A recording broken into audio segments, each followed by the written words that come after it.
Good afternoon, everyone, and welcome to our second virtual museum tour, yet again in celebration of Black History Month, but this time in the United States of America. I am Valerie Cooper, the museum liaison for the Eastern Area Arts Facet of the Links Incorporated, and it gives me great pleasure to welcome you to attend our event today. So at this time, we're going to have greetings extended by our very own Anna Maria Harris, who is the chair of the Eastern Area Arts Facet. Anna Maria. Thank you so much, Valerie, and let me congratulate you, my darling, and Alice Cooper for doing an exceptional yeoman's job with putting this event together. It wasn't easy, but here we are, and I am absolutely delighted.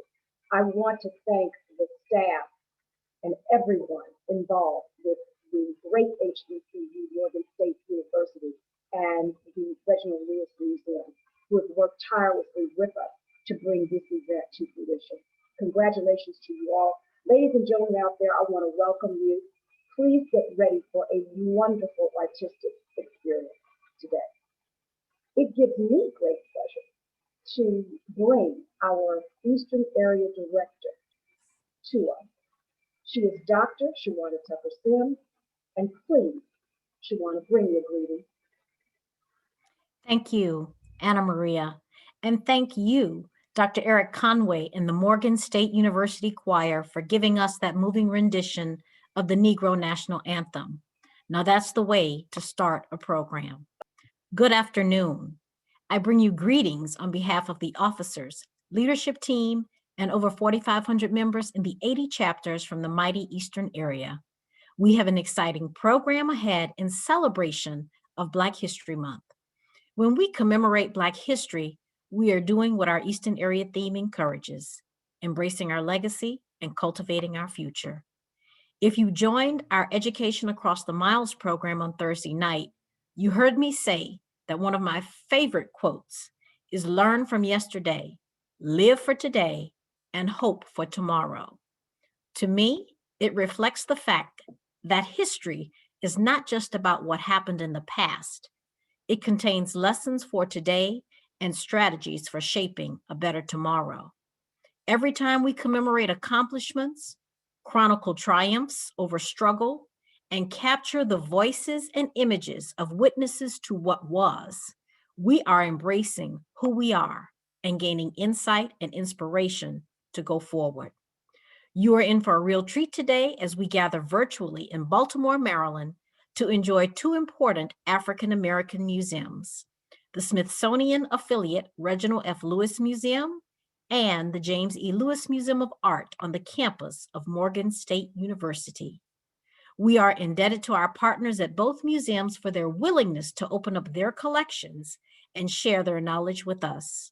We are so glad that they could spend time with us today, and you will meet them as our program unfolds. This is the latest in our virtual museum tours in cities that have both Links chapters and African American museums. I wish to thank Stephanie Rawlings Blake, president of the Baltimore chapter of Links, Elizabeth Williams, president Harbor City chapter of Links, and Kimberly Robinson, president of Patapsco River chapter, and their members for working together in planning this afternoon. I also have to thank our Eastern Area Facet Committee members, Valerie Cooper, Eastern Area Museum Liaison, Alice Cole, DMV Ambassador of the Eastern Area, and Anna Maria Bishop Harris, Chair of the Eastern Area Arts Facet, for their creativity and leadership in delivering Art 6 Feet Apart as part of our Eastern Area program team led by Rhonda Starks Crowder. We have a rich program ahead designed to be a feast for our eyes as we behold, our ears as we listen, and our minds as we learn. We even have something to tempt our palates from Chef Ashley James of the London, UK chapter. It's going to be great. Thank you for participating and enjoy.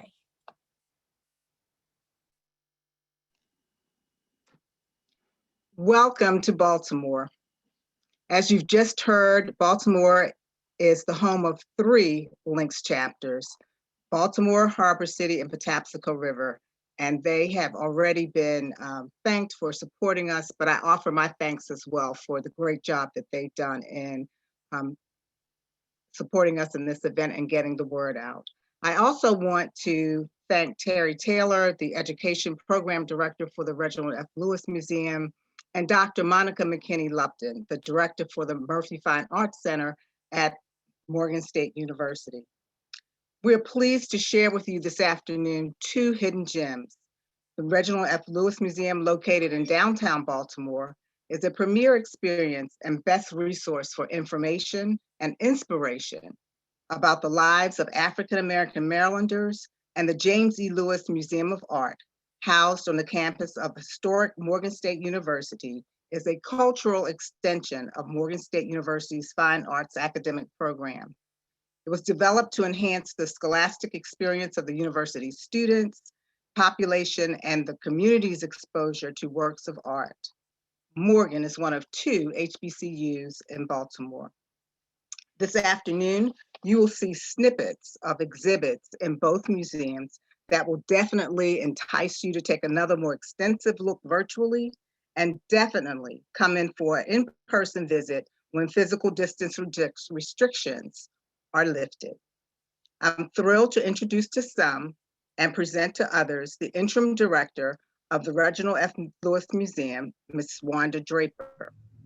A native of Baltimore, Wanda Queen Draper graduated from the University of Maryland School of Journalism. She also attended Hopkins University Graduate School of Contemporary Studies and the University of Maryland School of Law. She started her career in journalism as a student reporter with local television, radio stations, and daily newspapers while still in high school.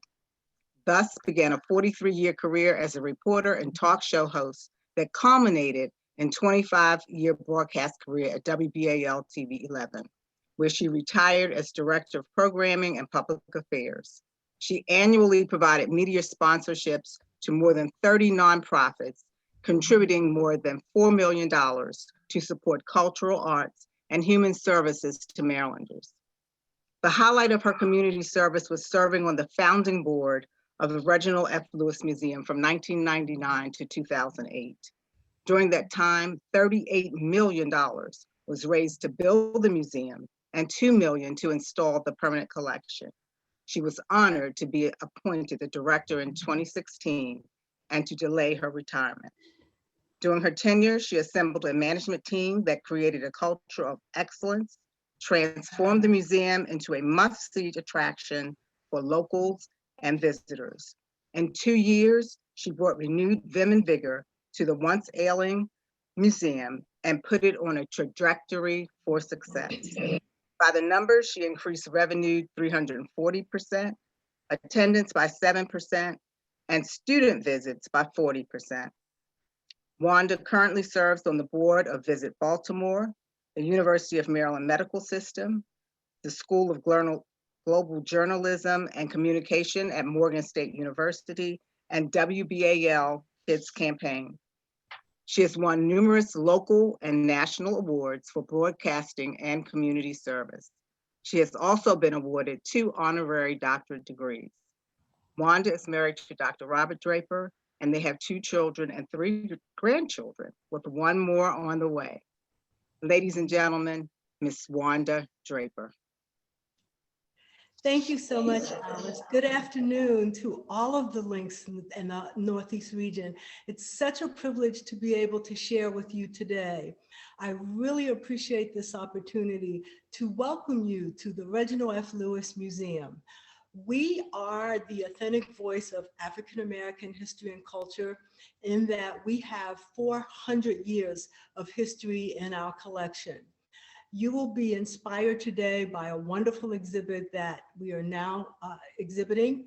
But in addition to that, we have 11,000 artifacts in our collection, all that tell the wonderful, inspiring stories of African Americans in Maryland. And most of all, what we want to do is inspire. So we tell the history, and some of that history is not so pleasant, but we share that history because what we know is the more we know, the less we are likely to make the mistakes of the past. And we are especially proud of being able to share our education programs with our young people because we do believe that our kids cannot be what they can't see.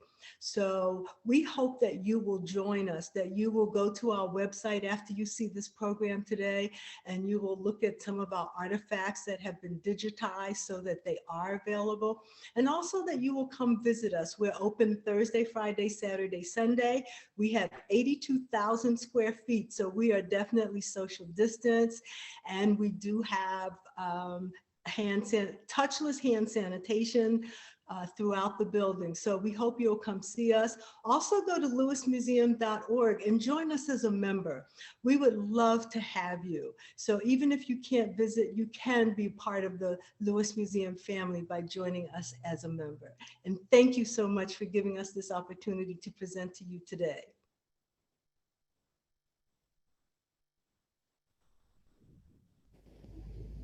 The bicentennial is so important to the African American experience here in Baltimore. It's like 200 years of the culmination of everything that African Americans have been through slavery, been through the civil rights movement. You can trace everything of the African American experience, I would say, to 1812. Baltimore has always had one of the biggest populations of African Americans, free African Americans. Well, here in Baltimore, there are many African Americans that already worked over in Fells Point. And with the British blockading the Chesapeake Bay, many of them are out of work. And a lot of these African Americans used to be merchant seamen who lost their jobs. So a lot of them wanted payback against the British for attacking their livelihood. So what they do, they went and they joined the United States Navy. The Navy would take any able-bodied sailor. At the time, it didn't matter who you were, what you looked like, your race, your background. If you can man the sails and knew how to work and fire a cannon, you were allowed in. Charles Ball was a sailor who fought with the United States Chesapeake flotilla under Joshua Barney. He was with the flotilla as they kept the British blockaded down in the lower part of the Chesapeake Bay. After he left the flotilla, he wrote a book about his life, the life and times of Charles Ball, and he basically talked about his family life, how he got away from slavery in the lower part of Maryland, and how he joined the flotilla, and that was his way of earning freedom. It's always important to know all parts of history, but since it's a town that is predominantly African American, especially in Baltimore City, it's important for the people who live here to know about the people who were here fighting for their country. The history is vast and rich, and you can always see that at any time in Baltimore's history, the African Americans have always been a part of what's going on, and even to today and the future.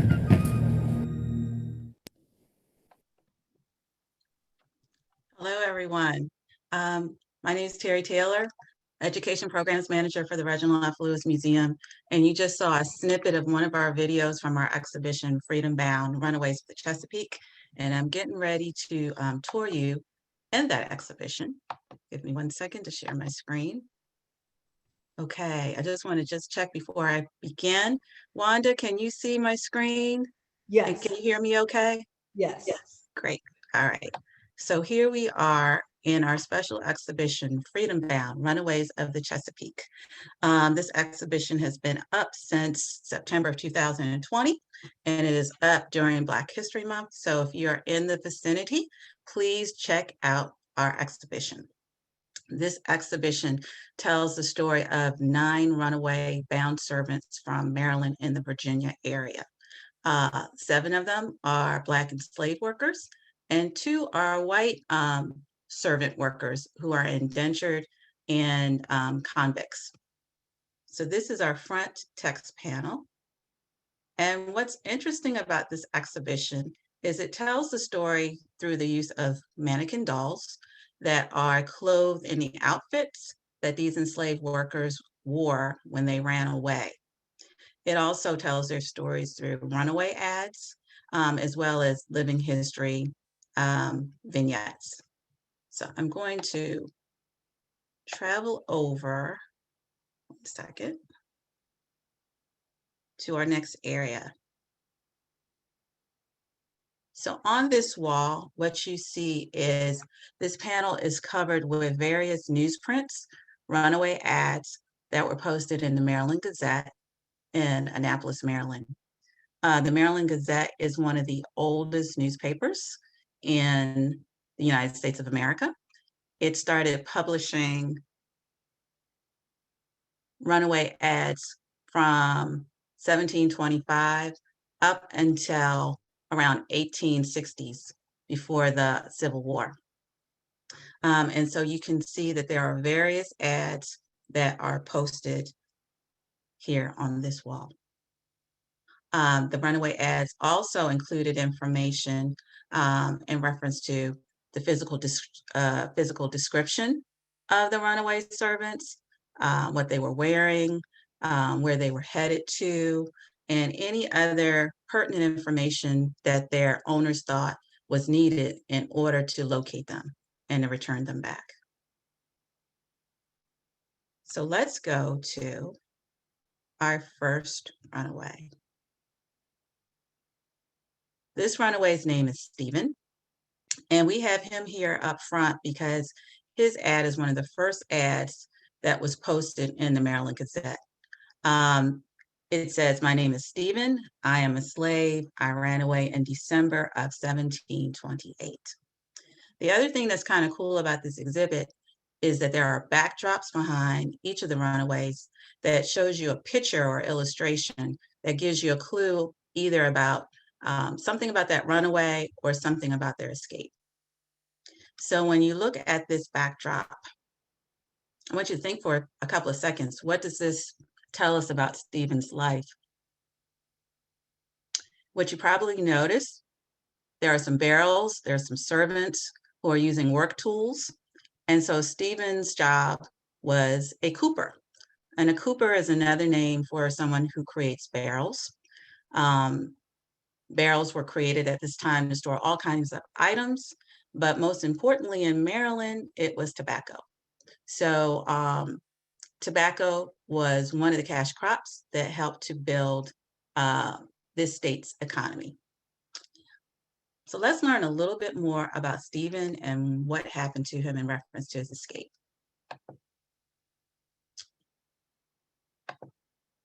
So here is a picture of Stephen's master, owner. This is Charles Carroll. He was a wealthy plantation owner. Again, he grew tobacco. He had a lot of enslaved workers. He definitely valued the work that Stephen did because it helped him with his tobacco crops. Here is an inventory of his servants. And on this inventory, if you look to the bottom, going up about 4 or 5 names up, you will see the name Stephen, and it lists his age, that he was 13 years old. And we believe that this is the same Stephen that ran away from Charles Carroll. So let's find out a little bit more about Stephen's escape. Here is the actual ad that was listed in the Maryland Gazette. And so it says, runaway from Mr. Charles Carroll at Annapolis, a Negro man named Stephen, a cooper by trade, suspected to be at present about the Fork of Patuxent. Whoever secures the said Negro so that he may be brought up to his master at Annapolis or to Daniel Hearns at Mr. Carroll's plantation beyond Elkridge shall over and above the allowance receive 20 shillings reward. So Mr. Carroll was asking, said he would pay 20 shillings reward if he could get Stephen back. Well, what happened next? Well, Stephen was accused of stealing a horse, believe it or not. Makes sense, right? So here's an advertisement, a second advertisement in the Maryland Gazette. This one says, stolen out of the stable of Mr. Geo Nicklin in Annapolis this day for a night at night, a bay horse, about 13 hands and a half high. At the bottom of this ad, it says, 'tis suspected he was taken away by a Negro belonging to Charles Carroll, Esquire, who ran away about the same time and was advertised in last week's Gazette. So did Stephen, was Stephen successful in being able to escape? Let's see. Unfortunately not. He got captured and thrown in jail. After about a month of running away, he was captured at a nearby plantation in Prince George's County. And he was put in jail for several months. And it gets worse. He was sentenced to death, not because he ran away, but because he stole the horse. So this was Stephen's predicament, so we thought, but gets better. Stevens gets pardoned from his sentence to death by the governor at the time of Maryland, which was Benedict Leonard Calvert Jr. Here's a picture of the governor at the time. So we think what happened was that his owner, Charles Carroll, with his political influence and savvy, convinced the governor to pardon Stephen. And unfortunately, Stephen was returned back to his master, Charles Carroll. So his life was saved, but he did not get a chance to continue to get his freedom. So that's the story of Stephen. Let's find out about another runaway.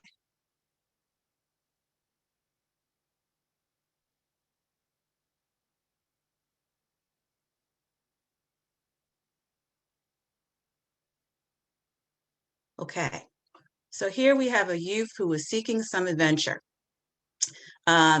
This runaway, his name is Rolla.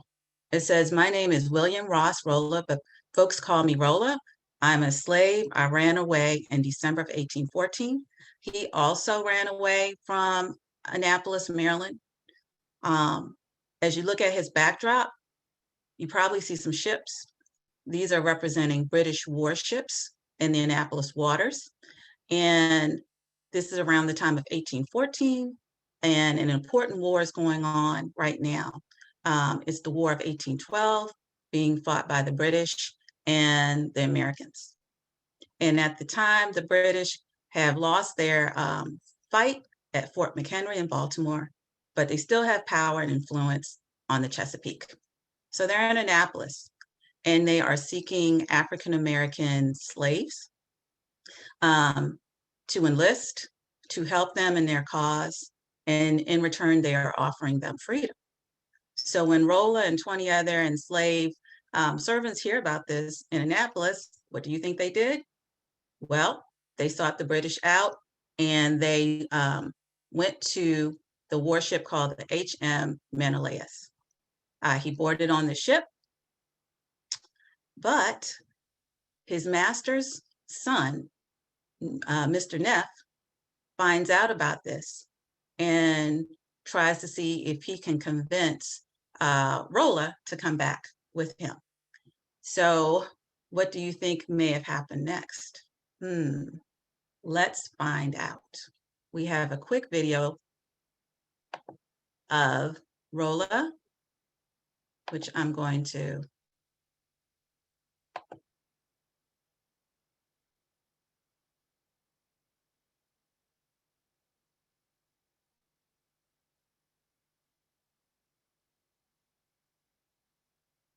Are you able to hear that, Wanda, before? No, we're not hearing the audio.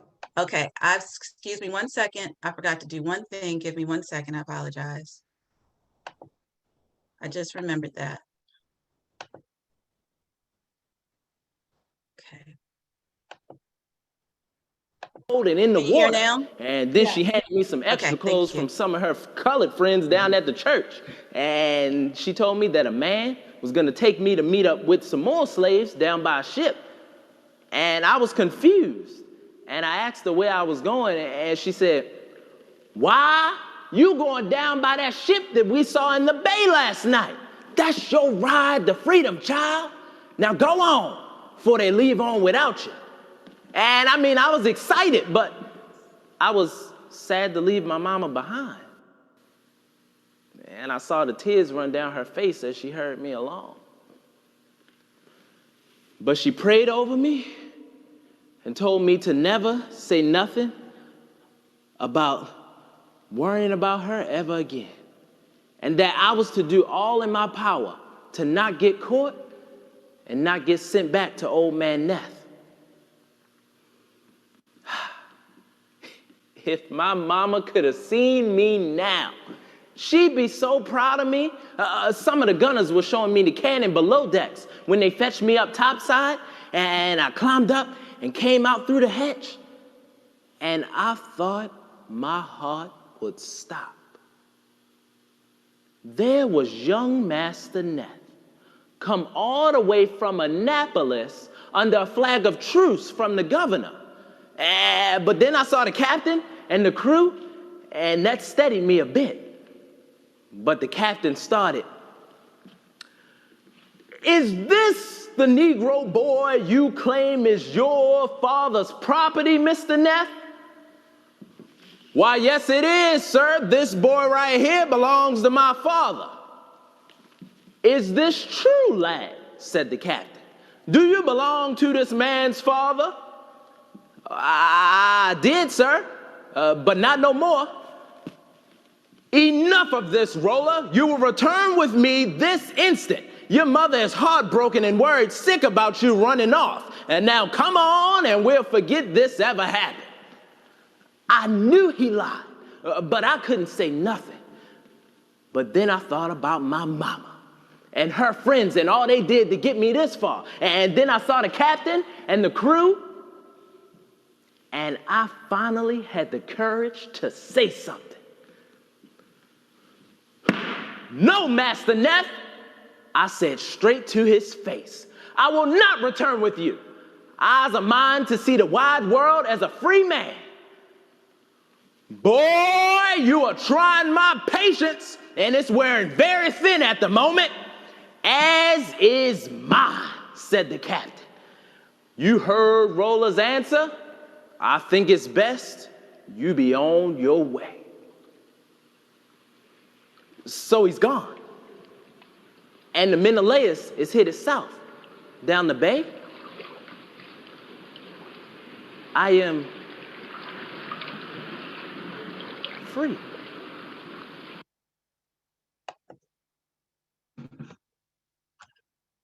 So we find out what happened to Rolla. Rolla decided that he was not going to return with his master's son, Mr. Neff, that he was going to go ahead, sail with the British, and that's what he actually did.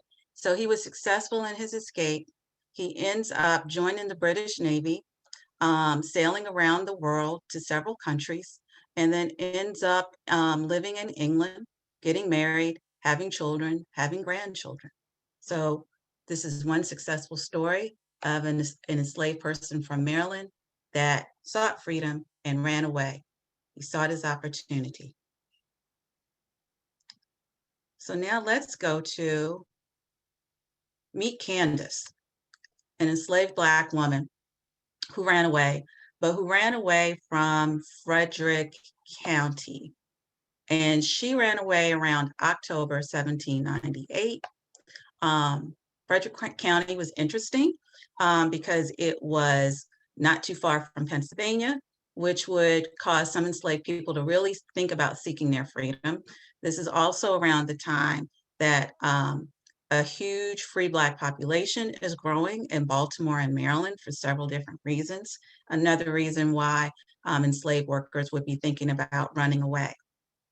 From the backdrop, you can see it looks like it is a patroller or a slave catcher who is looking at some papers of maybe an enslaved worker, maybe a free Black person. So let's find out what happened with Candace.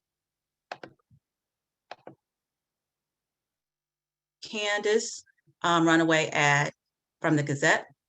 It says, ran away from a subscriber living near Fredericktown in Frederick County, a Negro woman slave named Candace, supposed to be carried away by a Negro man who goes by the name of William Stewart, who has a pass with him certifying that he and his wife by the name of Elizabeth are free. But his said wife, Elizabeth, is left behind in Frederick County.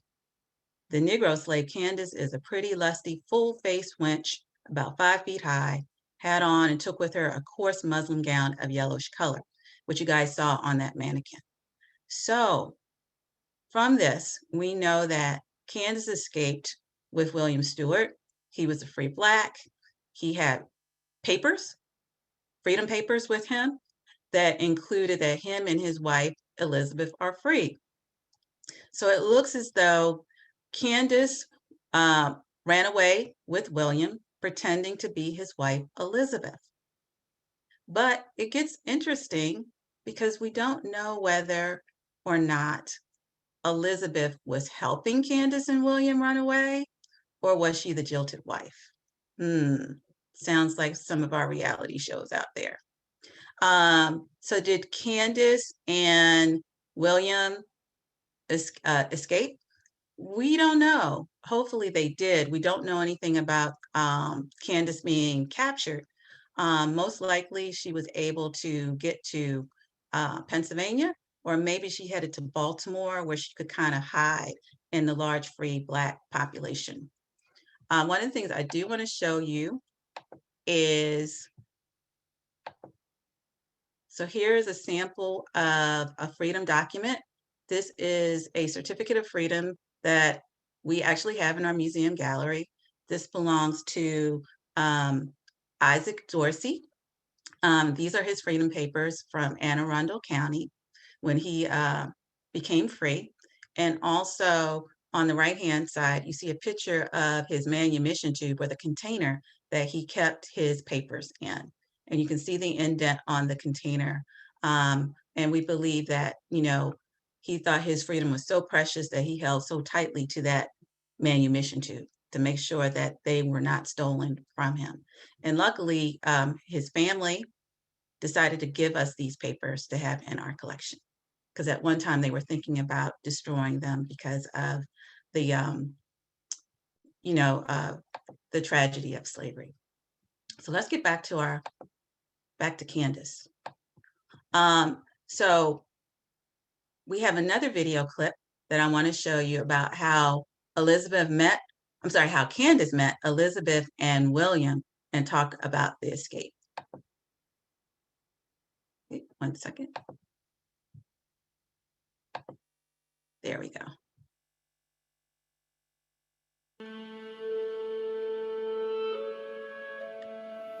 Well, one one day, Elizabeth told me how she and William was helping slaves run and how they knew families who would shelter fugitives. And I said, I don't want to know nothing about that. That is trouble, and I don't need no more trouble in this life. But I kept thinking on what she said, and I told her so next time we met. William was there, and he pulled over a chair from the corner and straddled it and looked me straight in the eye. Candace, how much do you want to be free? Can I trust you to do just as I say and follow my lead without question? I did not know how to answer, but I wanted to run very bad, for I envied Elizabeth her freedom. William must have seen it in my eye, because he started to tell me how we two would pose as a free married couple, him with his past and me with Elizabeth's. He told me how he knew secret paths to lead slaves into Pennsylvania, and how once he got me there safe, he would go back home, taking Elizabeth's past, and no one would be the wiser. I knew that William would guide me all along the way. I only had to follow him. Well, Elizabeth was looking at me while he was talking, and she was smiling and nodding, and she took my hand in hers as a true friend. Back at Master Cheney's that night, I lay awake, tossing and turning and thinking hard. You know, till then I'd only thought of my own risk, but now I saw the dangers that William and Elizabeth faced. You know, if I was in that place, already free, I don't know if I would wager my own freedom to help a slave. I'd like to think I would, but that question still troubles me. And I suppose Master Cheney will put an ad out for me in the paper, but I hope to be safe out of Maryland by the time he can do that. I only pray he don't find out who's been helping me. I can't bear to think of William as a hunted man, or Elizabeth being found out with no free papers. And what if William can't go back home to his wife, who he loves more than I wish he did? Might he stay with me? Oh, but Lord, deliver me from temptation.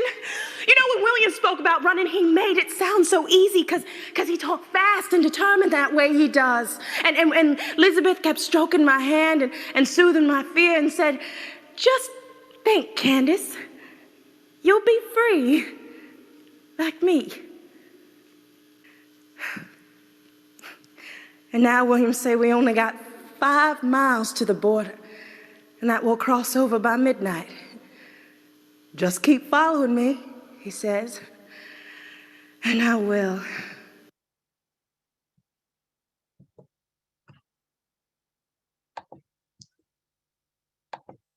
Oops. Sounds like a wonderful romantic adventure. Maybe something that could go on Netflix. All right, our last runaway that I want to talk about in this exhibit. Whoops, give me 1 second. All right, let me use my.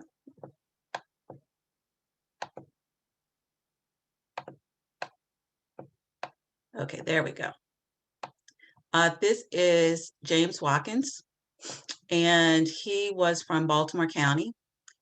He ran away from Cockeysville, and it says he was born Sam Berry, but I now call myself James Watkins, and he ran away around May of 1844. James had tried to run away before, but had gotten caught and got punished severely for it. But he did not let that deter him, and so he ran away again. Here is a map of James's escape. And so you can see here that he started from Cockeysville. He started from Cockeysville on foot. And then when he got to around York, Pennsylvania, he ferried over the Susquehanna River by boat. Then he stayed at a couple of places in safe houses on the Underground Railroad, like Lancaster, got help from the Quakers. And then from Lancaster, Pennsylvania, he took a train to Philly. In Philadelphia, he stayed there for about 3 weeks. He had gotten sick because of being exposed to the bad weather. And then for the rest of his escape, he took the train from New York all the way up to Connecticut, to Hartford, Connecticut. Once he got there, he got some jobs. He learned how to read. He also married a lady named Mary Wells. But because of the Fugitive Slave Law Act, which was returning fugitives back to their masters, he thought it was best that he would go to England. And that's where he ended up going to, was to England. And in England, what did he do? He became a speaker. Similar to Frederick Douglass, he did lectures on the anti-slavery circuit. And here is an advertisement of one of his lectures that was advertised. It says, lecture will be delivered by James Watkins, a fugitive slave, on the horrors of slavery. Also, we know a lot about his life because he wrote an autobiography about his life. And here is the front of that book cover, Narratives of the Life of James Watkins, formerly a chattel of Maryland, United States, containing an account of his escape from slavery and his subsequent stories. So here you've got just a snippet of some of the stories of runaways from the Chesapeake. There are 4 more stories that you can learn about, and hopefully you'll get a chance to check out our galleries if you're in the area. I want to just take a couple of minutes just to tell you quickly about another exhibit. I'm not going to run through this one, but this one is on our first floor in Lewis now, called Make Good Trouble, Marching for Change. And this is dealing with the protest of George Floyd's murder and the Black Lives Matter protests that were taking place during the summer.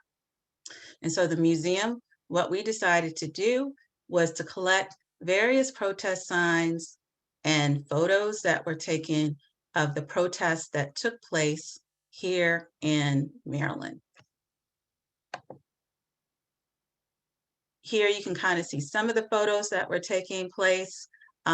Here, this is taking place close to Johns Hopkins, Maryland. We also have footage of protesters who went to the Juneteenth protest in Washington, D.C. on our video camera as well. We have Breonna Taylor, Ahmaud Arbery as well in our exhibit. And then lastly, we have some wonderful murals that were created, like this one, I Am Man, that were installed in a neighboring park called Patterson Park.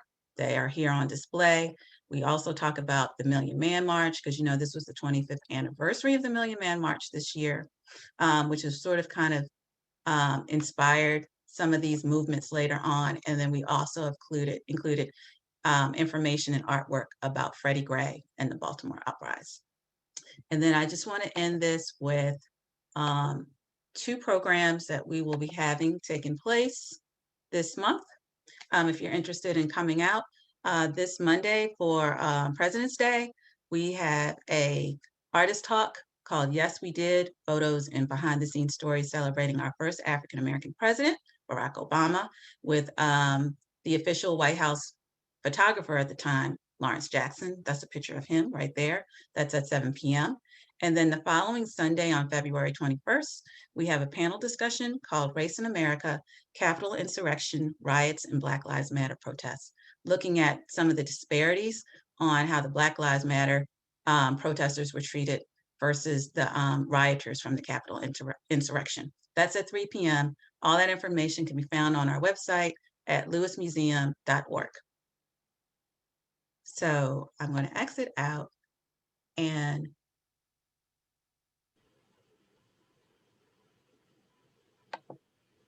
come back 1 second to stop sharing my screen.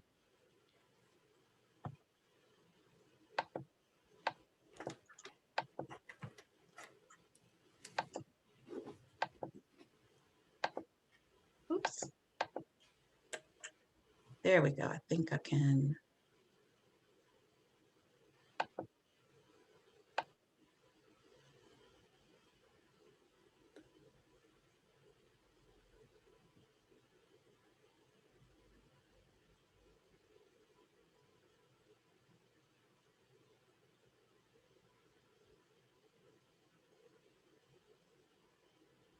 Okay, so we're gonna start the Q&A now. Hopefully you all got as much out of that discussion as I did. Terry, I want to just thank you for providing such an excellent overview of the Runaways from the Chesapeake area overall, and in particular about Runaways Stephen, Rolla, Candace, and James Watkins. Such fascinating and rich history, and also untold stories that we often don't hear a lot about, read a lot about, and certainly didn't learn anything about while at least I was going to high school. So it's important that we share this history with our youth through various facets. And again, thank you very much. Now there's time for a few questions, and it looks like I actually have a few here. There's one in the Q&A. I'm going to encourage all participants, if you have questions, feel free to type them in the Q&A. And if you don't, have one right now, we'll be on for a little bit. So we'll make sure and pay attention to it. The first question has to do with runaway Candace. And a participant is curious minds would like to know. You didn't share the ending to that story, and it could be possibly because we don't know, but do we know if she and William they were only 5 miles away from the border. Did they happen to escape? And if so, did they marry? What do we know about how her story ended? Unfortunately, we don't know. You know what I'm saying? That's the mystery of it.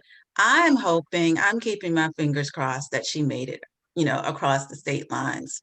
And based off the video, I don't know if that's interpretation that maybe William and her started a new life. I don't know. It looked like that's what she was trying to have, quite honestly. Hopefully Elizabeth was okay with that.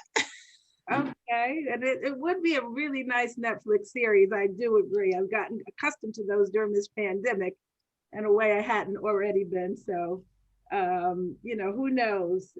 Okay, the next question. James Watkins, the last runaway you talked about, actually traveled to the state I live in, the state of Connecticut, to Hartford, in fact. And then he ended up going to England. Do we know what mode of transportation he took to get to England from Connecticut during that time? And I know you talked about the British. We're assuming it was some sort of a ship, but was it a British ship? Was it like the Amastan, an African ship? How did he escape to England? You talking about James Watkins? James Watkins. That I'm not quite sure, to be quite honest. Of course, I'm assuming that, he went by boat. Mm-hmm. I would have to actually research that a little bit.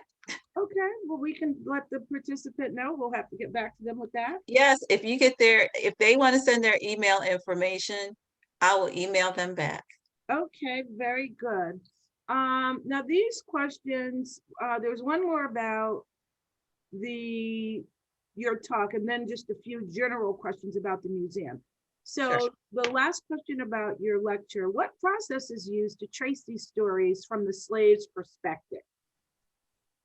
So I do know that this exhibition actually was originally created by another museum several years ago, Historic Annapolis. And they thought this would be a great addition for the museum, which I'm so happy that we were able to receive. And the way they developed the stories was there was a project where they had volunteers who collected all of the runaway stories from the Maryland Gazette, there are thousands of them. And from those ads, I guess these were the 9 stories that they selected that they thought were maybe the most interesting. How they chose those out of all of those, I'm not exactly sure, but it started off with this this project that they had where they was trying to document their lives. And the other thing is that what they wanted to make sure of was that, in the past, this was like around 2013, that when we talk about slavery, that it wasn't just about, they wanted to personalize their stories. They wanted to, talk more about what was going on, focusing on the person and not just the institution of what was happening. So I'm glad that they did that. Awesome. All right. So just a couple more I think we have time for here. What are your museum hours for guests at this time is a question that we have. We are open, I believe 10 to 5 on Saturdays, noon to 5 on Sundays. And I think it's 10 o'clock on Thursdays and Fridays. Yeah, so, and I'm also on your website. So it looks like if that's current, it's 10 to 5 Thursday to Saturday and Sunday noon to 5. So that's correct. Exactly closed Monday through Wednesday. And people are Yes. starting to, with mask on and social distancing, sort of go back out, a little. So that's, I think it's a good thing, as long as everybody's careful. Yes. Okay, let's see. Do you offer children's programming? Is another question. Yes, we do. We offer children's programming when we're on site. We offer children's programming when we virtual. Last month, we just did a program with Brian Collier, who is a renowned illustrator, talking about his books, one called All Because You Matter, looking at how precious our Black and brown children are. Also, he wrote a book about, illustrated a book about Thurgood Marshall. We also do programs for youth. We're working on trying to do a youth poetry mic series with youth here, starting in March and late April. So we try to do something every month or every other month. And then, of course, we always have our children's book fair every year. And we will be doing that virtually again this year. We're looking at the first week in June of doing that. Terrific, terrific.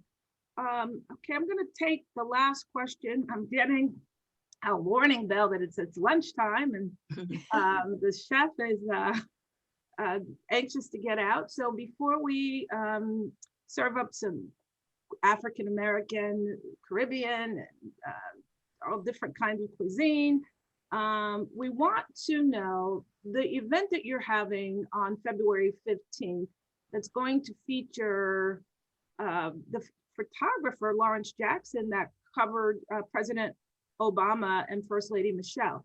The question is he the same photographer that has been assigned to Vice President Kamala Harris and President Biden's campaign?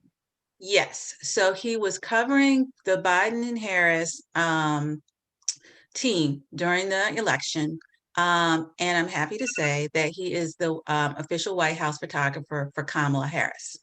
Biden has someone else, because at first I said, ooh, because I knew that he was going to, he was going to be getting it. And thankfully, he said we were one of the last programs he would be able to do before he could start his assignment. And so I'm glad to see that he's with Kamala. Excellent. Terry, I want to thank you tremendously on behalf of the Eastern area Links Art Facet for providing this fabulous overview of the Chesapeake Runaways and other programming at the Reginald F. Lewis Museum. And also, Wanda Draper, I would be remiss if I did not thank you for hanging in there with us and making this happen on your way out.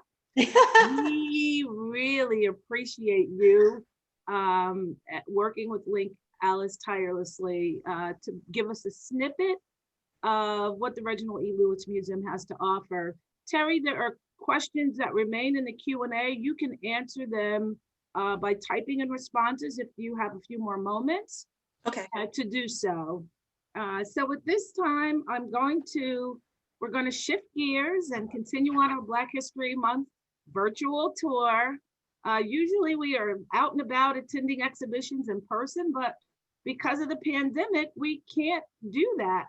But there was no way we were going to let that stop us from sharing knowledge about our wonderful, rich culture. So I'm happy that those of you who are joining us were able to do so this way. And something tells me this virtual program is not going to go away after the pandemic because it is quite convenient. I must add, how many of us would really be in Baltimore right now? And just think, we're all there.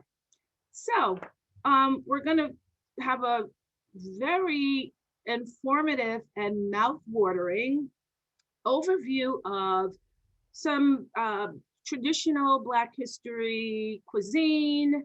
And because we strategically planned this event to take place at sort of 9 a.m. on the West Coast, it's breakfast time there. It started at noon here on the East Coast, which is lunchtime, and it's 5 p.m. for our wonderful Links London chapter. So they're ready for dinner and happy hour. Chef Ashley, you might have remembered her from our Links Sotheby's Black History Month tour in October because London celebrates Black History Month in October. She came in with some wonderful cuisine and she's back, guys. So Ashley, if you are ready to come in and just share with us a little bit on the history of our cuisine and how it's all culturally connected. Thank you so much. My dad is British, and one of the things— I'm sorry, I don't see you. Is your camera on? It is. Okay. Can you see me? Okay, yes. So I am Black American, but my dad is British. So one of the things that has always kind of disturbed me growing up, and especially when I moved to London, is people would come to me and say, you know, Black Americans don't really have history. Like, we don't have a history that you can point to, like someone from Nigeria, or to them, someone from Jamaica. And that always bothered me. You know, growing up as a Southerner, obviously, history was on my table every day, even though I didn't really realize it until I got older and I became a chef. But the truth is, food is one of the ways that you really see our history. We can trace it from the African shores and before that, all the way to our tables every single day. And so that's kind of what I'll be talking a little bit about. So I'm from Texas, and a lot of my family is also kind of from the Maryland area. So I am a Southerner through and through. And when I moved to London, I opened up a Southern food restaurant.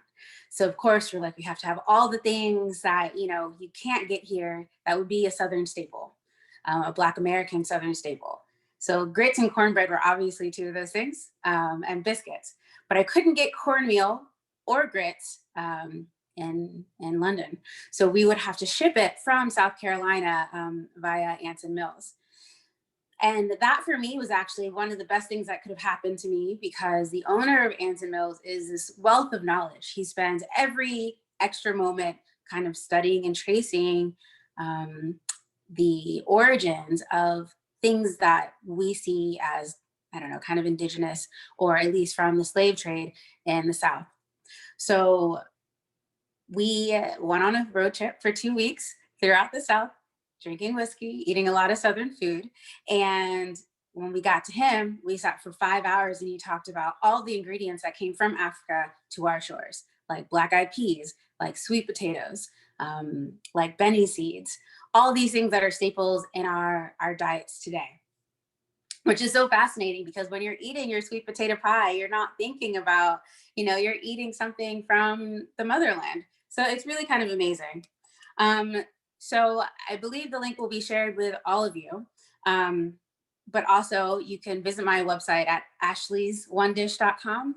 And there I have some of my most popular recipes that really speak to our African-American Southern food culture. So I have a recipe with black-eyed peas on there that I put the collard greens in as well, and andouille sausage. There's also a cornbread recipe, because obviously you can't have black-eyed peas without cornbread. I have a sweet potato pie recipe, because surely sweet potato pie is much better than pumpkin pie will ever be. I have biscuits. So biscuits are really interesting because whilst the ingredients didn't come from Africa, obviously biscuits are really great to make. And they were always really good in the past, kind of as something that will last a long time and that you can take in a sack with you wherever you go. Sausages, same thing. The sausages are made because it's like preservation. They'll last a long time. They have, the salt in them. But when it was introduced initially, obviously it was more for need. But now it's like the most magical thing to have a sausage biscuit with an egg. So I have recipes for that. I also have a recipe for watermelon pickles. Obviously, anyone who's grown up in the US, especially in the South, watermelons are a staple of our summer. It helps us remember everything. Family just, takes you back to memories of trying to cool down, of being with friends. So watermelon pickles are something I started doing when I opened up the Southern restaurant. We focused on fried chicken and hot chicken. So the watermelon pickles were an accompaniment as opposed to having regular pickles. And they ended up being a revelation for me and so many other people. So I often just keep them in my house so that I can serve them to go with things. I might smoke oysters and put them on there. They often find their way into a cocktail, even just as a garnishment. So please, please, please check out my website and check out the recipes. They're all amazing, but they're all just a way to bring a bit of our history to our tables every single day, because there are hundreds to thousands of years of history in every ingredient. And I'm proud that I'm in a profession where I'm able to share that history every single day.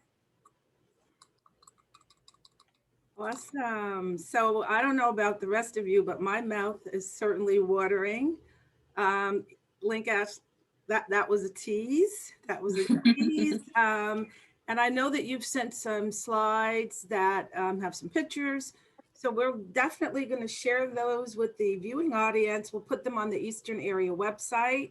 And I believe you have some drinks to pair with the foods. So thank you again for that rich history about just a few items that are in the expansive list of African American cuisine, and hopefully the audience will try to find a time to make them. And that black eyed pea dish sounds delicious, and that is one of the foods that is really truly shared across all of our cultures: African American, Caribbean, African.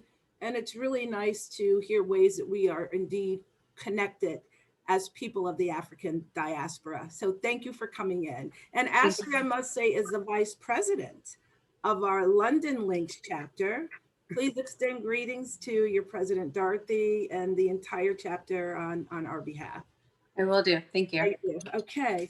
So at this time, we're going to transition now to part 2 of the program, which is going to prove to be really, really exciting. So many of you have attended an HBCU, so many of the organizations that you belong to. In fact, the entire world now is focusing on HBCU, sort of with this social justice movement that the country is experiencing.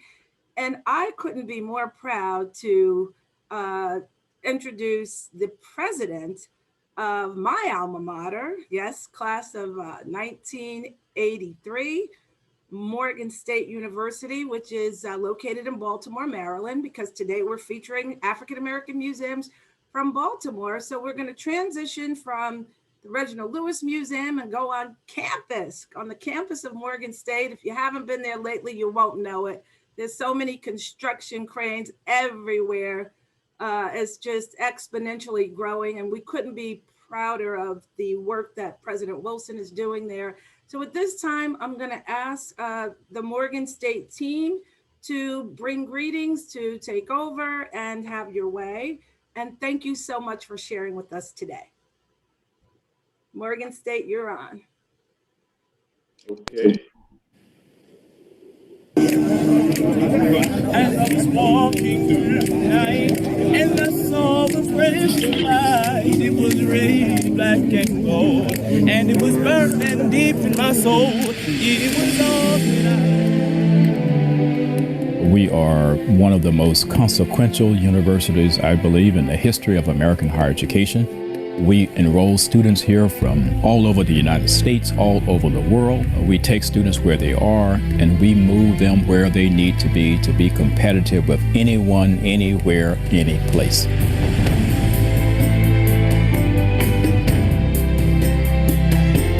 What I've seen over the years is that students come in one way, but they leave transformed into more of who they've been called to be.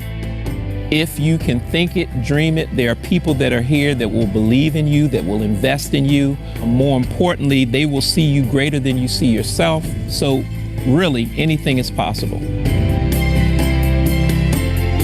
Morgan State University is a community where everyone gets along and we're all here for each other and everyone's helping each other grow and be successful later on in life.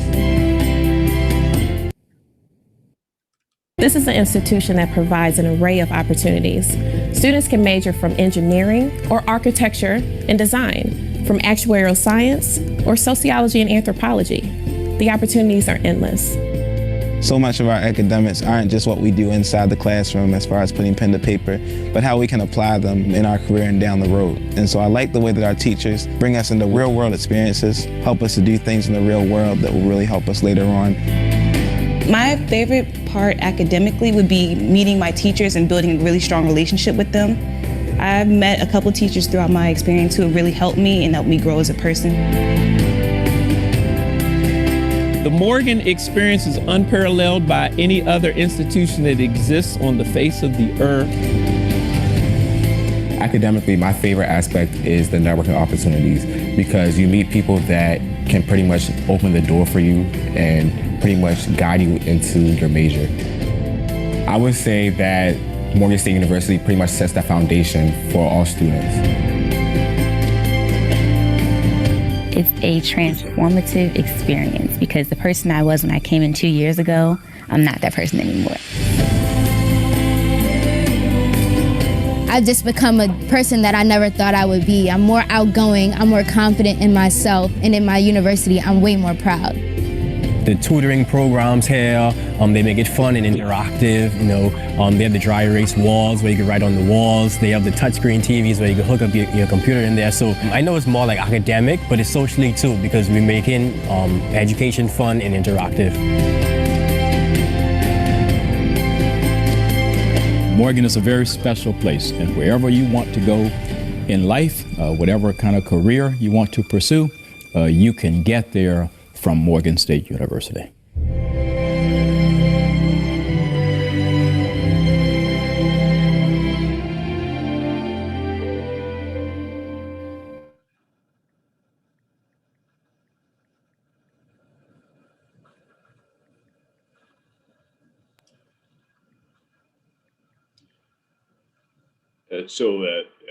Let me just say at the end of that video, Ms. Cooper, that on behalf of Morgan State University, our students, our faculty, our alumni spread all over the globe, we so appreciate the opportunity, as always, to come together and celebrate Black History Month on this occasion with the links. We have so many opportunities along the way to celebrate with the links, and we have extended our hands each time to do that. And we are so appreciative of the fact that you are featuring our institution as a part of your celebratory event this February of 2021. As you heard in the video, Morgan State University is a special place.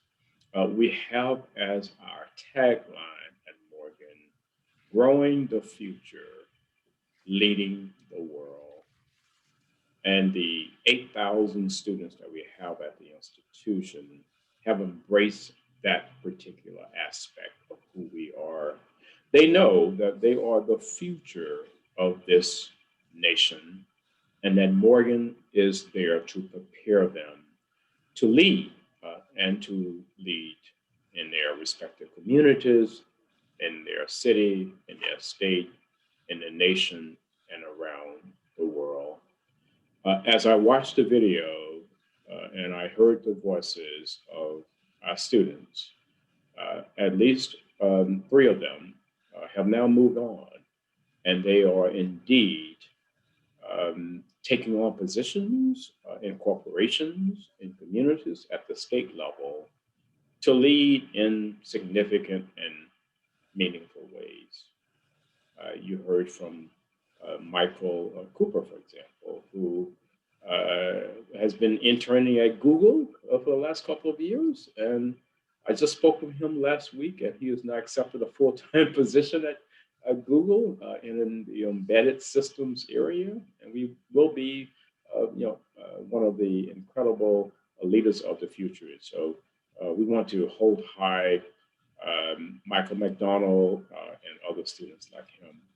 But let me just say that Morgan has had a special relationship with the Reginald Lewis Museum, and that special relationship has been in existence since the museum was brought into existence via state statute. We've had several faculty members at Morgan to serve on the board of the Reginald Lewis Museum. And it's just a natural kind of fit for us, because the Reginald Lewis Museum, of course, is the largest museum in the African-American space in the city of Baltimore. And Morgan, of course, is the largest HBCU in the city or in the state of Maryland. And we have on our own campus the James E. Lewis Museum that has this special kind of significance also in this space. And the fact that you have the James E. Lewis Museum on our campus, understanding the larger significance of the Reginald E. Lewis Museum in Baltimore City, and the fact that these institutions are collaborating and are creating this great space to continue to elevate the knowledge of our citizens in Baltimore, in Maryland, and across the nation of the great significance of African-American art, African-American history to our region is extraordinary. And so I am in my 11th year as president of what we call our National Treasure at Morgan. And every opportunity I can get, I spend time in both museums, in the Reginald Lewis Museum in downtown Baltimore, and in the museum, James E. Lewis Museum on our campus. And both of those spaces are just enormous spaces. And so I really invite all of you on this call that if you are in the area and you have not visited any of these spaces, please do so. Your level of understanding about the incredible significance of African and African-American art would be elevated. And so we have at Morgan, Mr.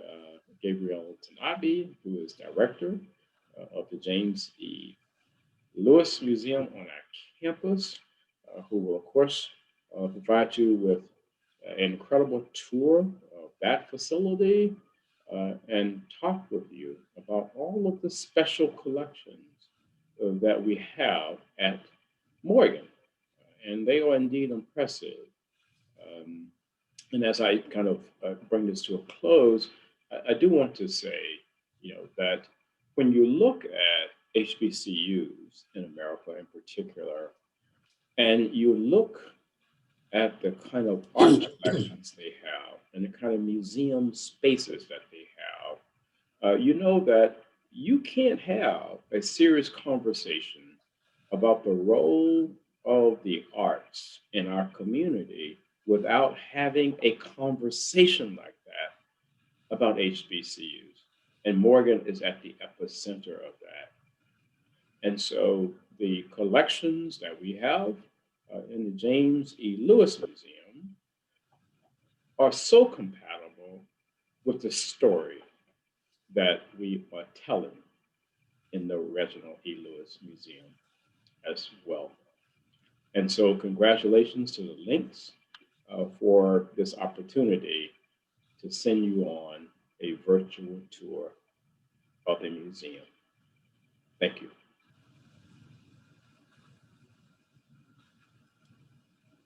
Thank you, Dr. Wilson.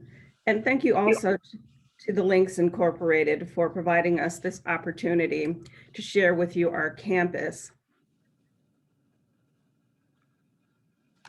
My name is Dr. Monica McKinney-Lupton. I am the director of the Murphy Fine Arts Center. I'm sorry, I'm not sure that you can see me on your screen. Yes, we can see you and hear you. Thank you so much. Again, I'm Dr. Monica McKinney-Lupton. I am the director of the Carl J. Murphy Fine Arts Center, and I welcome you to our beautiful facility, to our beautiful campus. The Carl J. Murphy Fine Arts Center is the home to the Fine and Performing Arts Department at Morgan State University. We house also the Ira Aldrich Players, the Magnificent Marching Machine, and of course, the world-renowned Morgan State University Choir. But we also house one of our campus jewels, the James E. Lewis Museum of Art.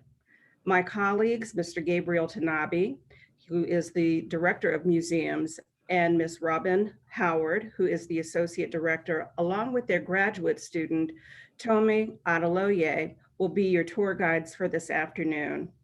And we do hope that if you are in the Baltimore area, when our campus is open to the public, that you will make a visit to the South Campus at Morgan State University and the Carl J. Murphy Fine Arts Center to visit our James E. Lewis Museum of Art.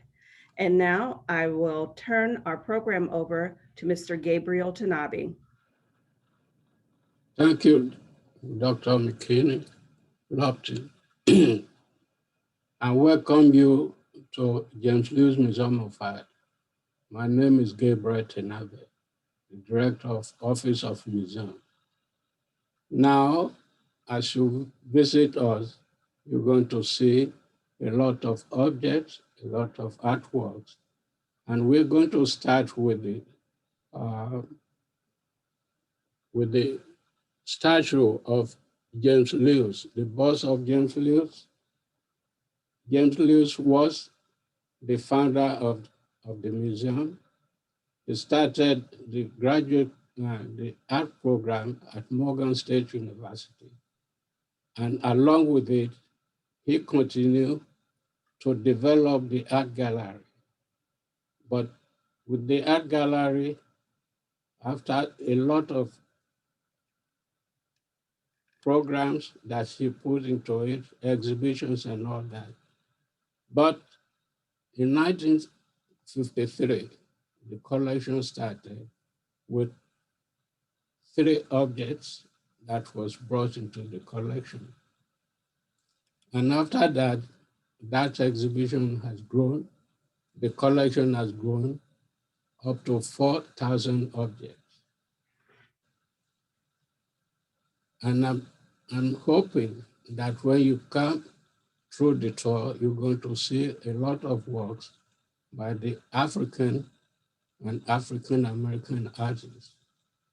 The collection go across both the European and the Art Institute. Now, if you look at the bust of James Lewis, which was created by James, it was created by Randall Craig. Randall Craig was one of the students that graduated from the art program that James Lewis started. And now we move to the door that was given to, that was donated to the museum by the, Show the door. excuse me, the James Lewis Museum of Art, as you see it, was a collection of different artworks from both Lily Carroll,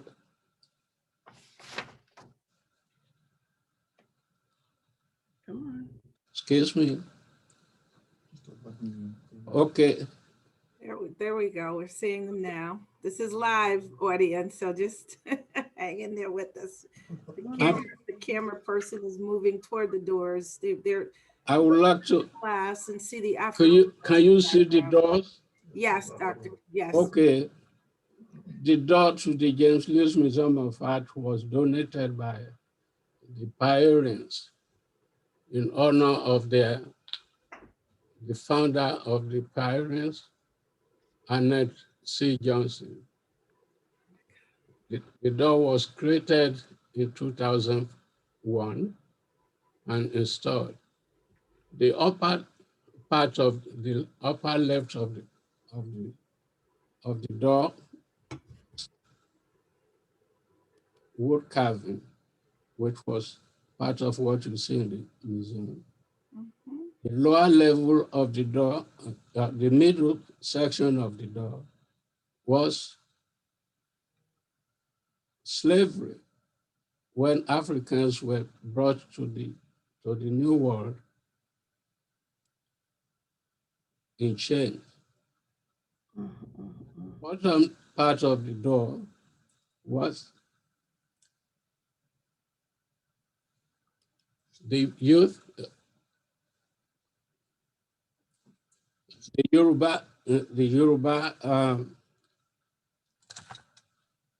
Yoruba myth of creation, which tells us how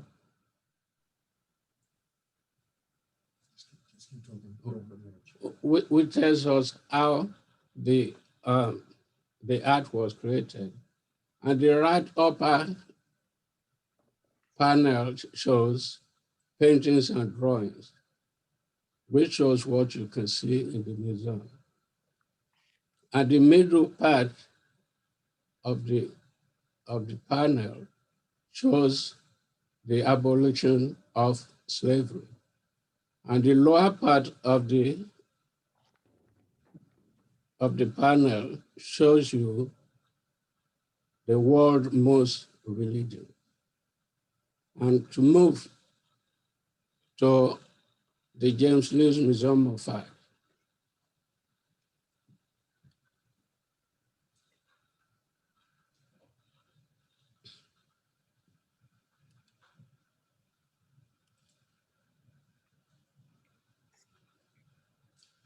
the James Lewis Museum of Art started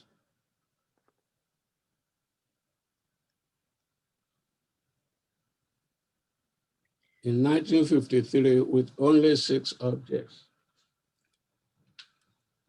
And after 6 years, we had a lot of collections that came. And I will now turn it over to Robin Howard, who will conduct the exhibition in the gallery. Good day, and welcome again to the James E. Lewis Museum of Art. I'm Robin Howard, and it is my pleasure to walk you through the current exhibition, Thin Spaces, the Invisible Work of Black Women. Black women take life head on. It's a given, it comes with the territory. She struggles to be seen, appreciated, employed, and recognized, yet everyone depends on her. She is the provider, the mother, wife, girlfriend, and biggest cheerleader. The people who depend on her are not just her family, but her coworkers and her community. It's taken for granted that she can and will handle all, no matter the mental load, no matter how physically, emotionally draining the circumstances. She navigates and sacrifices health and wellness, yet works through the pressure. She's been socialized to accept that everything put in her path is her responsibility. It is our culture that trains daughters to be caregivers, no matter how exhausted or overwhelmed. At her limits, she feels compelled to carry on as if nothing is wrong. She wears the badge of strong Black woman with honor. She controls what you see outwardly and what you do not, as she refuses to let you see her break. Oftentimes, she is not tougher than the world around her, but manages to make beauty and miracles out of what is put in front of her. She negotiates between her identities and learns to do the dance. As you're touring the exhibit, Just to give you a little bit of a background, the brochure that accompanies it opens with a quote from a song by Alicia Keys. "Even when I'm a mess, I still put on a vest with an S on my chest. Oh yes, I'm a superwoman." Certainly, as women and as Black women, we can all relate. This exhibit is a collaboration between Sean Champion, a natural light photographer and instructor who specializes in portraiture and cultural documentary work, and Alexis Chinnery, a cinematographer and also photographer. They put together a series about Black women's movements in the world. According to Sean, who sees Black women as deities, living out their lives, helping each other and all those around them with little or no desire for reward. Sean considers herself a chaser of light, and her work is centered around observing a woman's dance between shadow and light, with the veil representing the space between these two worlds. For Alexis, there's a delicate space that women occupy where we personify the thin space between heaven and earth. In this space, she believes this is where many sacred things are revealed: spirituality, emotions, and physicality. In the series, the visitor experiences repetitions of angelic energy. The contrasts of darkness and light have a huge influence on Alexis's work. And in this regard, it represents the union of masculine and feminine, where passion merges, and how as human beings, we embody both through the vessel of a woman. In the center of the gallery, guests walk through a thin veil, which represents the crossing over of the thin space where miracles happen. Moving through the veil, we move to the intention setting area. This is the most interactive space of the exhibition, and the first image is called The Wish. Here, guests can write their intentions, share their wishes, and place them on the line to be released into the world so that they can move forward. Next, these images were taken by both artists in Havana, Cuba. They convey the feeling of a world away from the world, no internet, an appreciation for simplicity, or a life lived in a silo. The first image is Estella. The next is Enigma. The next is The Elders. The next, Bar None.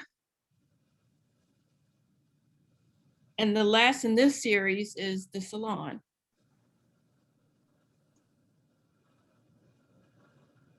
At the center of the exhibition is the altar space, a place where guests take a seat and, using the frame and the veil, they symbolically walk through their own thin space. And it's here that guests are encouraged to talk about being brave, what they've gone through, how they've conquered their own situations, and asked to take a photo to keep as a remembrance of their emotional journey.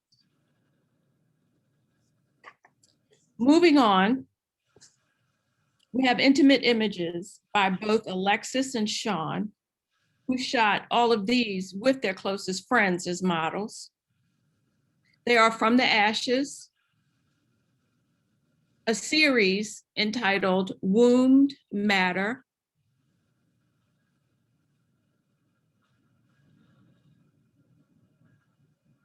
Seraphim, and Angelhood.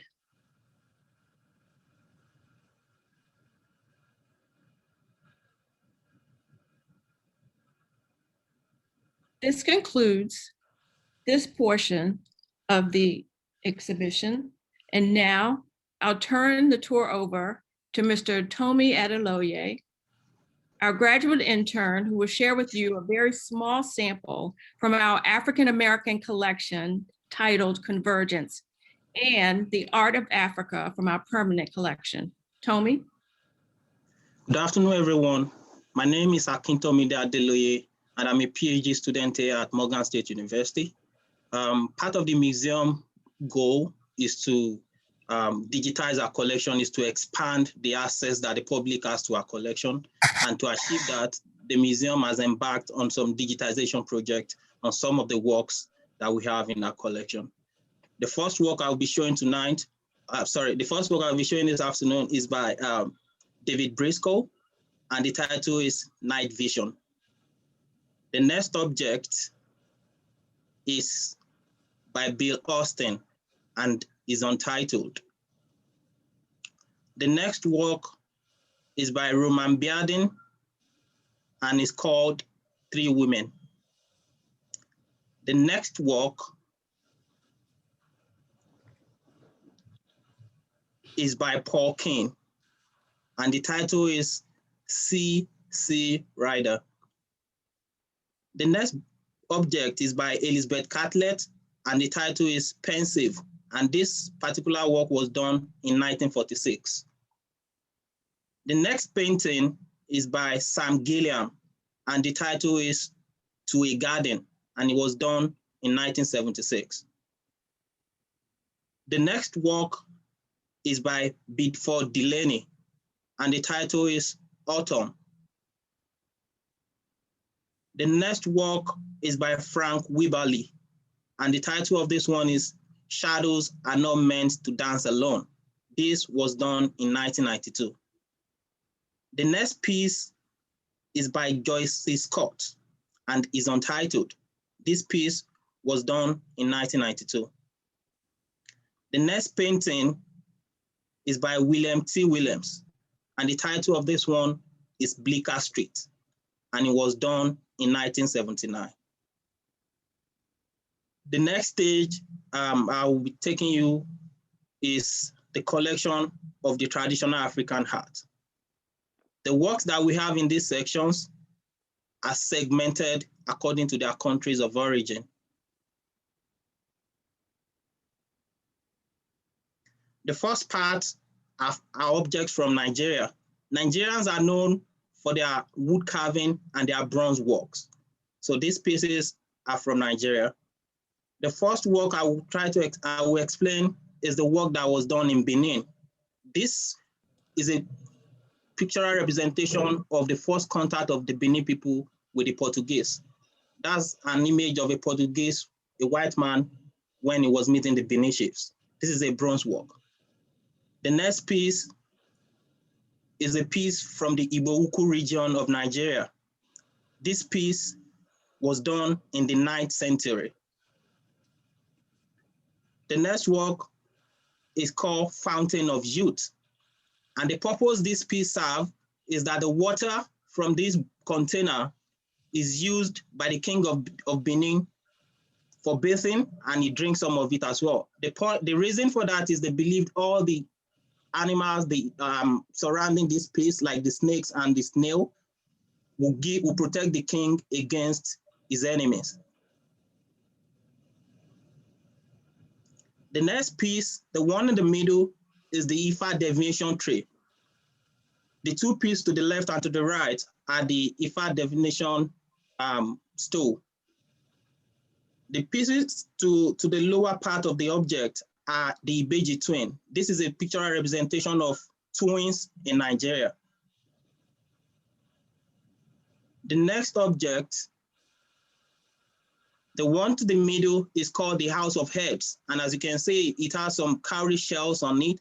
This is special. This is special and is for royalty. The next object to the left is a Shango staff. Shango in Nigeria, in the Yoruba part of Nigeria, is the god of thunder. So that piece is a Shango staff, same as other objects in that collection.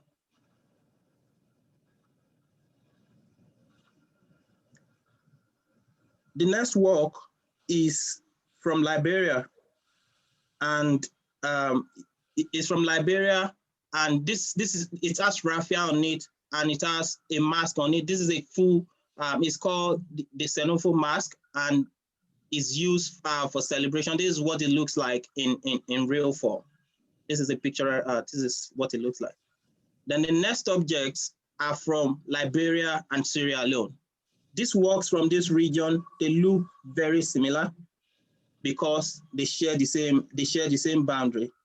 So the works to the top are called the Dan mask, and they are used by the male part of the community.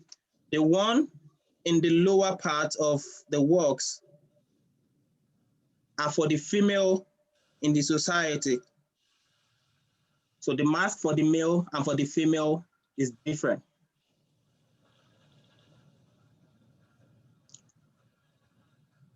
The next piece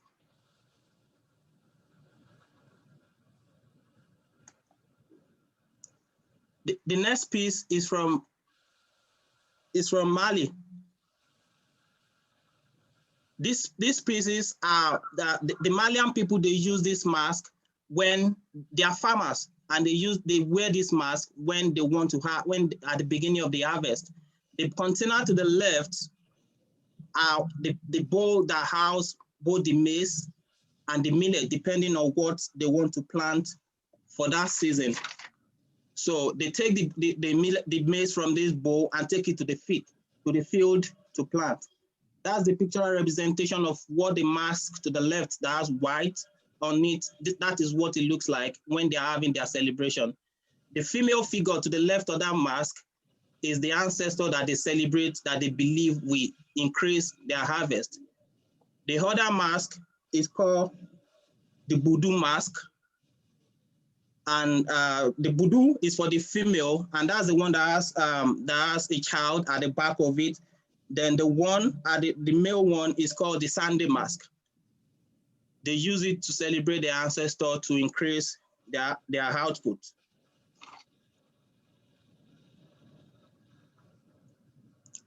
This set of masks are from Cameroon. Cameroonians are famous for their masks that are double-faced. This mask to the left has two-faced. Then the other objects to the right, the metal pipe and the gong, they are used to make sound to attract the people of the community when there is an important message to pass across. The next mask is also double-faced as well, but as you can see, this one is special because it has spider on it. And according to the creation myth, spider is very important because they said spider webs was the bridge that the gods from heaven used to transport themselves to the earth to create the earth.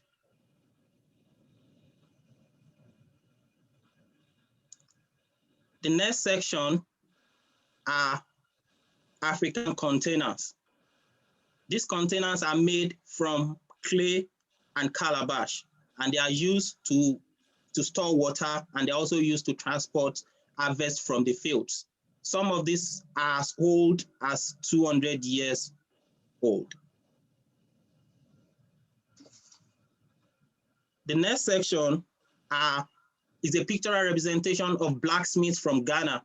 What they are trying to do is to make some gold. And that is the process of making the gold. And the next piece that you can see right now are the outcomes of what they were trying to do. These objects are from, these golds are different weights, geometries, and the purpose they serve is they serve as a measurement. Either you are buying a gold or you are selling. The next piece is from Burkina Faso, and this mask is called the antelope mask, the antelope head mask.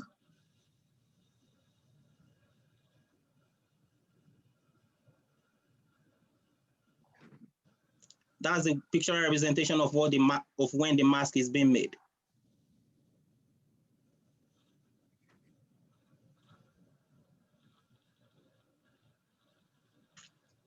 The next piece is from Senegal, Liberia, and Cote d'Ivoire. The wooden spoon to the lower right are spoons that were used by Africans before the metal spoon were introduced. They are used for eating, and they're also used for scooping. The masks to the top are Dan masks.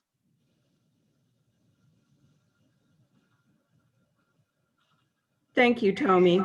We are now going to move on to our next section with Miss Robin Howard. A major part of our work at the museum is connecting Can you with go grab that until Jeffrey gets there? and the most important part of the community is our youth. We developed and manage 2 youth-oriented programs, the Benjamin A. Carroll Summer Initiative and the Youth Arts Institute. The Carroll Summer Initiative is the result of a grant from the Mellon Foundation that provides funding for 10 Baltimore City and Baltimore County public high school students to spend 6 weeks with us as they learn about museum administration and museums as organizations. Students make application by their own interest or are recommended by a counselor or a teacher. With the applications, 2 letters of recommendations are required, as well as in-person interviews. And we expose them to life behind the scenes so they get a better understanding of how museums operate and the careers offered. The high schoolers attend lectures structured for our museum studies first semester graduate students. Each lecture focuses on a particular practice in museums as organizations. We take them to visit at least 6 museums, a few in Baltimore and a number of the Smithsonian institutions. And as a part of the coursework, the students are required to conduct research from works in the collection. So they practice writing, they learn to curate, and they install an exhibition which culminates into a group project like the one you're viewing. This exhibit is called Hard Times Don't Last Forever, and it was curated from pieces in the collection which the students felt most represented their theme. But they take, as in any exhibition, they produce a brochure where they not only write about the pieces that they choose, but they take the photographs, they create the graphics and the final production. They have an opening reception where they have a tour for their guests, which includes family, friends, and teachers. The other portion, the other program is our Youth Arts Institute. This is our original youth program. It was started by our own Gabriel Tanabe. This program affords opportunities to develop and strengthen the creative expression of young people between the ages of 8 to 14. Over 6 weeks during the summer, the kids are immersed in highly structured workshops guided by professional artists and community art educators, where they explore various art forms and styles of learning, which includes fine arts, dramatic play, music and dance, and the spoken word. One of the most prominent themes for the Youth Art Institute since 2015 has been civil rights and social justice. As a result, they coined the description for themselves, civil arts movement. With that in mind, this winter's Saturday program engaged a portion of the summer students in a project that we named Presence Through the Eyes of Youth During COVID-19, where they were using photojournalism as their vehicle. They turned the cameras on themselves and on their families to show their life through lockdowns, documenting this moment in history for themselves and their families. It was a great examination of how they navigate social distancing, how they navigate stay-at-home orders, all the missed graduations, the birthdays, canceled sports, and long-awaited family vacations.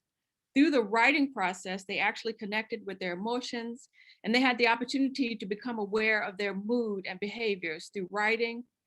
They expressed how they engaged with their surroundings and how they navigated their new normal.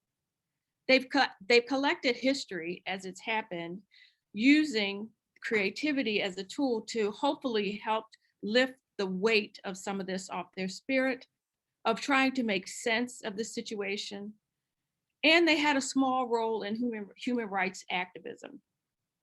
The goal is to have an exhibition of their framed photography and their essays from each student, as well as creating a book that'll document their experience. If we're still under COVID restrictions, the contingency plan is to find a venue where activity is allowed, such as a local restaurant or community center.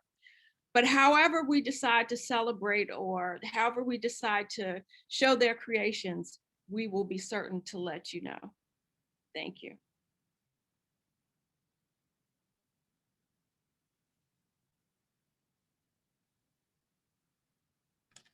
Thanks so much, Robin, and thank you to Mr. Tanabe, Tomi, and to the Murphy Fine Arts Center staff who helped to make this presentation possible, Mr. Cook, Mr. Goodman, and Mr. Johnson. It has truly been our pleasure to share this part of our journey with you. And again, we do hope that if you are in the area, that you will visit the James E. Lewis Museum of Art. The museum is also a state-funded entity, and we do take donations, especially in support of our youth programming. You can reach out to the Morgan State University Foundation, James E. Lewis Museum of Art Fund, and help in any way you can. Again, we thank you so much for visiting with us and do hope that you will visit our national treasure, Morgan State University. Thank you. Thank you so much, Monica and Morgan State, for sharing with us the fabulous African-American and African objects that are a part of the James E. Lewis Museum. So we are over, and we appreciate you all hanging in there with us, and hope that you got as much as we did out of our virtual tour to Charm City, the city of Baltimore, Maryland today. And at this time, we're going to ask our wonderful Eastern area arts facet, Anna Maria Harris, to bring closing remarks. Anna Maria. Thank you so much, Valerie. And I must thank you again and thank Alice again for the stellar job you have done today. I must also again thank the Reginald Museum staff, team, and everyone at Morgan State University. Don't think about leaving just yet. We have a performance for you coming up that's going to escort you out on an absolute high. Let me say, Black lives matter, but so do Black minds. And I know that we have stimulated many today. So I thank all of you out there for joining us. And absolutely, what you can do is support arts and culture. When we say in the Eastern area of the link, art 6 feet apart, that's not a slogan. We are passionate about that. And we have demonstrated that today. So please support your HBCUs honestly, and please support the Reginald Lewis Museum. And when we are able to come back together, I'll see you there, because we're not going to allow a pandemic to stop the celebration of African American art and culture. And I thank you. And now stay tuned for a very special performance.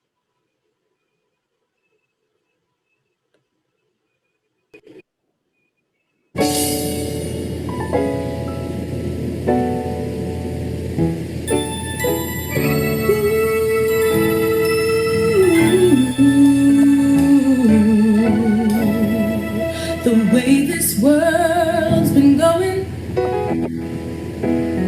I don't think for very long. Everybody's drifting in a different direction, singing their own sweet songs, and we can stand beside each other. There's no time too high. We all came on different ships, but together we'll live or we'll die. 'Cause we're all in the same boat, brother. Ooh, we're all sailing on same rough sea.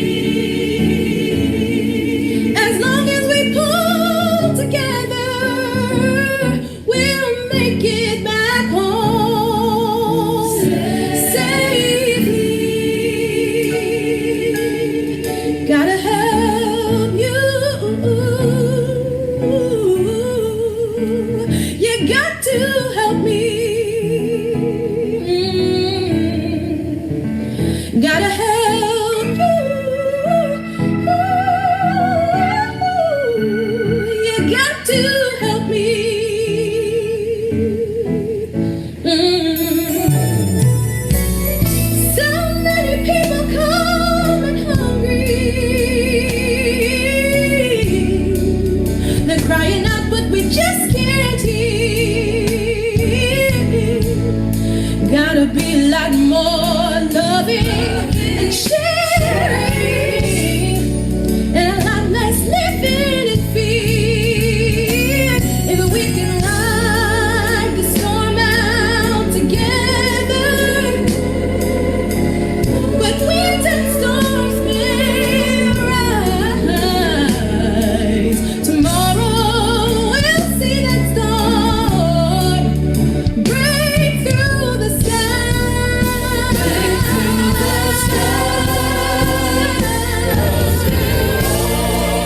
Same old brother. Ooh, we're all sailing on the same sea. As long as we pull together, we'll make it back home safely. You gotta help you. You got to help me. Gotta help you.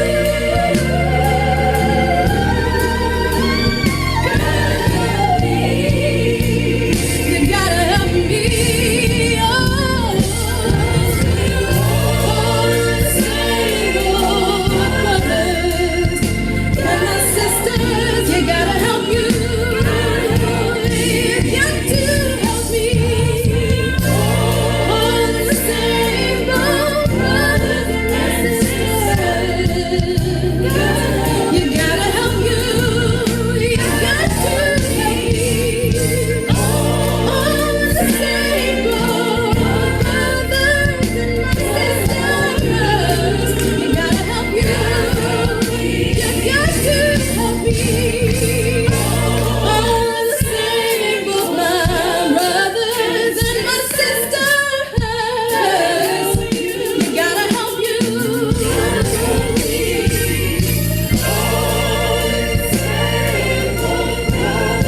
Brothers and my sisters, you gotta help you. You gotta help me.